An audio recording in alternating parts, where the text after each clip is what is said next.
Friends అందరికీ నమస్కారం. చూడండి, ఈరోజు ఆవు జున్ను పాలు తెచ్చుకున్నాను. నేను ఇక్కడ ఒక షాప్ ఉంది, రైతు మిత్ర అనే షాప్లో. నేను వాళ్ళకి చెప్తే నా కోసం తీసి ఉంచారు. సో తీసుకున్నాను. లీటర్ వచ్చేసి 380 రూపీస్. అయితే లీటర్ తీసుకున్నాను నేను. ఫస్ట్ లీటర్ జున్ను పాలకి అయితే 150 గ్రామ్స్ తీసుకోండి బెల్లం పౌడరు. ఓకేనా ఫ్రెండ్స్? నేను ఫుల్ 1 లీటర్ జున్ను చేసేస్తాను. ఓకేనా? ఆవు పాలు అనేవి చాలా పలుచగా ఉంటాయి కాబట్టి మనము కొన్ని బఫ్లో మిల్క్ వేసుకున్నాము. కొంచెం గట్టి పడుతుంది జున్ను అనేది. ఓకే ఫ్రెండ్స్, 150 గ్రామ్స్ బెల్లం పౌడర్ వేసుకుంటున్నాను. ఇప్పుడు బెల్లం పౌడర్ కలుపుకున్నాం కదా, వీటిని బాగా మిక్స్ చేద్దాము. ఓకేనా? బెల్లం అనేది 150 గ్రామ్స్ వేసుకున్నాను నేను దీంట్లో. ఓకేనా? దీన్ని చూడండి, ఈ బెల్లం అనేది చాలా బాగా కరిగిపోవాలి, అప్పుడే జున్ను అనేది తయారవుతుంది. దీంట్లో మనం బెల్లంతో పాటు ఇది మిరియాలు, పెప్పర్ పౌడర్ అనమాట, మిరియాలు మనం కొంచెం వేసుకుందాం ఫ్లేవర్ కోసం. ఓకేనా ఫ్రెండ్స్? చూడండి, దీంతో పాటు ఇట్లా దంచి పెట్టుకున్న ఇలాచి వేసుకున్నాను.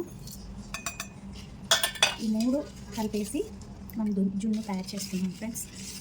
బాగా కలుపుకున్నాం. ఇలా వేసుకున్నాను, కుక్కర్లో పెట్టుకున్నాను. ఈ కుక్కర్లో ఈ మిల్క్ని పెట్టుకున్నాం ఫ్రెండ్స్. ఓకే ఫ్రెండ్స్, ఇందులో మనము వాటర్ పోసి చిన్న ఫ్లేమ్లో, మీడియం ఫ్లేమ్లో 4 to 5 విజిల్స్ వచ్చేంత వరకు వెయిట్ చేద్దాం. ఓకేనా ఫ్రెండ్స్? ఓకే, చిన్న ఫ్లేమ్లో పెట్టాను, మీడియం ఫ్లేమ్లో 5 విజిల్స్ వచ్చేంత వరకు వెయిట్ చేద్దాం ఫ్రెండ్స్. ఓకేనా? లేదు, బాగా కుక్ అయింది. ఓకేనా? చూడండి, అదిగోండి ఫ్రెండ్స్, అయ్యింది. చూడండి ఫ్రెండ్స్, దగ్గర చూడొచ్చు, బాగా చల్లారింది. ఆఫ్ చేసినాను, చల్లారింది. జున్ను అనేది ఇట్లా తయారైంది. ఓకేనా ఫ్రెండ్స్? ఓ ఫ్రెండ్స్, ఇది ఏంటంటే అయిపోయింది ఫ్రెండ్స్. జున్ను అయితే బాగా తయారైంది ఫ్రెండ్స్, జరిగింది ఫ్రెండ్స్. ఓకేనా ఫ్రెండ్స్? ఇప్పుడు మనము ఈ పాలతో చేసినటువంటి జున్ను తిన్నాం ఫ్రెండ్స్. చూడండి, ఇట్లా గట్టి పైకి ఫ్రెండ్స్. చూడండి ఫ్రెండ్స్, గట్టి పడింది. ఇంతేనా ఫ్రెండ్స్? మరి నేనైతే ఎప్పుడు తినే ఫస్ట్ టైం చేసుకొని తింటున్నాను. చూడండి, పాలు విరిగిపోయి కొంచెం గట్టిగా బాగుంది జున్ను.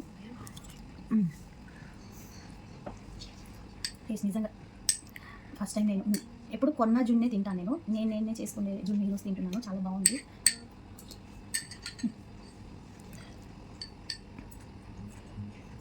మీరు అక్కడ తిన్నావా?